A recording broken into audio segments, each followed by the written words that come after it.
Samantala, sinisiyasat ng mga eksperto ang umuusok na lawa sa bayan ng Manito sa Albay.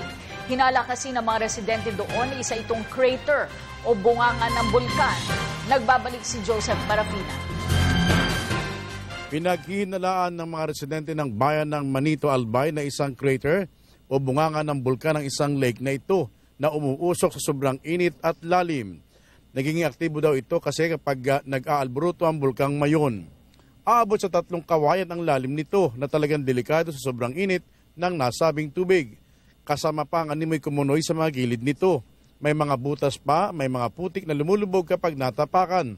May mga eksperto na rin nagsiyasat dito. Pero hanggang sa ngayon, palaisipan pa rin sa mga taga rito kung bakit sumasabay sa mga volcanic activities ang nasabing lawa. Upang magka-cater sila ng mga foreign tourists siguro, papunta dito kung sakaling i-develop nila ito. At dahil sa kakaibang tanawin at pangyayaring ito, naisa nang i-develop ito para maging tourist attraction ng nasabing lugar. Pero dahil sa malayo at delikado, wala pa ring investor na gustong pumatol sa nasabing usapin.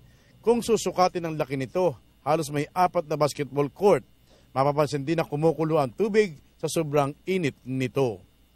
Umuusok na lake ang aking nasa likuran. Hanggang ngayon, pinag-aaralan ng mga otoridad ano talaga ang rason ng pag-usok na ito. Mainit, pwedeng lumuto ng itlog, pwedeng lumuto ng kanin at iba pa.